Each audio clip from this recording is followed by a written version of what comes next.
Good evening and happy 4th of July. This is your boy Bo. 9 to 5ers just released my mixtape. Please check it out. SoundCloud.com.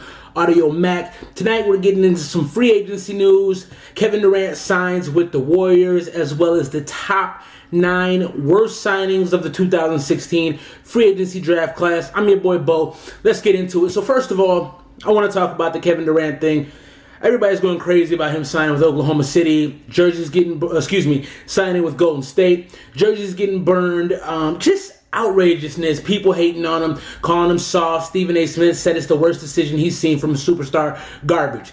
It's all nonsense. Kevin Durant has the right to go to any team he wants to try to win a championship. That's the point of being in the league. Nobody gets in the league to lose every year. Nobody wants to be Charles Barkley. People want rings. To go play with probably the best backcourt of the last 30 years, I don't see how you can hate on that.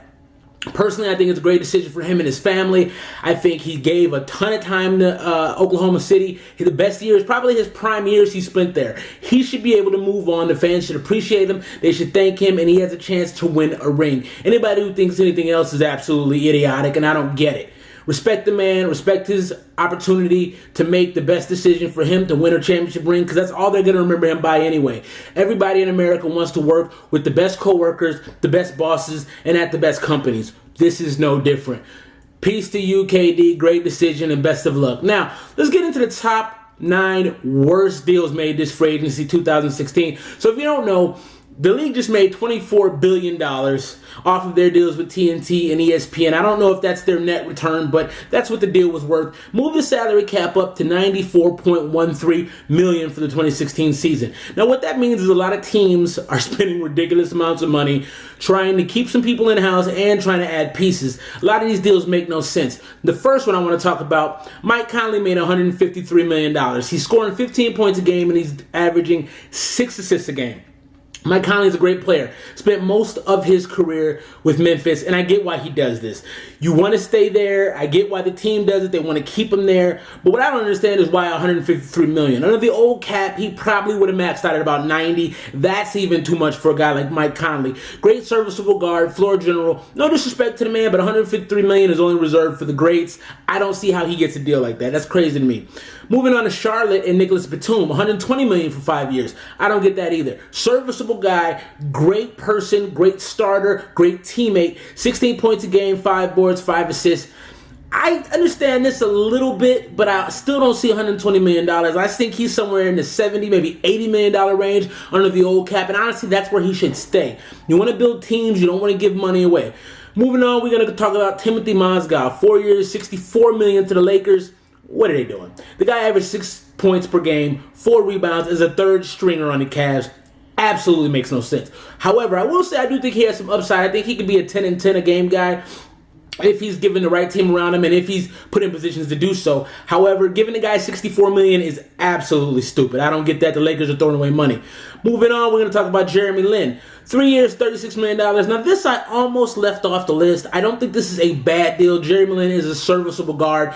Goes to the Brooklyn Nets. They need a point guard. I can kind of understand this. He's not a bad guy. 11 points a game, 3 rebounds, a couple assists a game. You know, this makes some sense. Probably more than a couple assists. Don't quote me. I don't have the numbers in front of me. I do think he's a serviceable guard, and this deal isn't horrible. I still think $36 million is too much.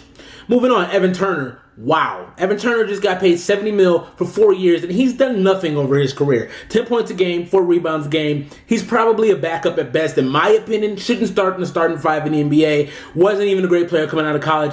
This is my number 1 worst deal. I don't get it. Evan Turner can kind of shoot. Outside of that, I don't get the deal. The Blazers are reaching, and they reached here. $70 million is outrageous for Evan Turner. Now, talking about Chandler Parsons, who just made $94 million. This is probably my number 2 worst deal. Chandler Parsons, 13 points a game, 4 assists a game. He's a good shooter. He's an off-the-bench shooter, in my opinion. I take Kyle Korver. I take J.J. Redick. I take a number of guys before I pay Chandler Parsons $94 million. Outrageous deal, but again, under this new cap, teams are spending buku dollars to get average players. Evan Fournier in Orlando just got an $85 million deal. Now, here's a 4-year player who's improved every year with Orlando, has kind of worked himself into one of their mainstays. I understand paying him $85 million is a joke, though. You can probably give this guy $40 million. He'd probably be happy.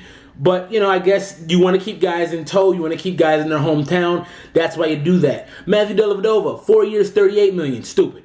This guy came off the bench. While I do think he's a serviceable guard, no disrespect to Dellavedova, I don't see $38 million over 4 years. This isn't a horrible deal, but it's not a smart deal. He goes to the Bucks. Bucks are going to be coming up in the next few years. Watch for them. And last but not least, 4 years, $70 million to Kent Bazemore out of Atlanta, who's been there for 4 years as well. And he's improved every year. Probably not a great deal. I think they could have probably got him in 4 years, $50 million, saved some money, brought in some other studs. They just lost Al Horford. They're going to need some help. Giving a guy like this $70 million doesn't make a ton of sense. But what's done is done. And personally, I feel like all these deals could have been brought down. And because of the new salary cap, TV money, people are just spending crazy. And I think it's a great time to be an NBA player. Personally, I wish I would have worked on my game a little bit more. I probably would never got there, but I could have tried. So let me know what you think about this. Please subscribe. Give me your feedback. I need to know what you think to make my vlogs better and to make you have a better viewer experience. Please subscribe, like, check out my new mixtape, The 9 to 5ers, Audio Mac and SoundCloud. I will have the links below, and I look forward to hearing your feedback. I hope you had a great 4th. Peace and love from your boy. It's Bo.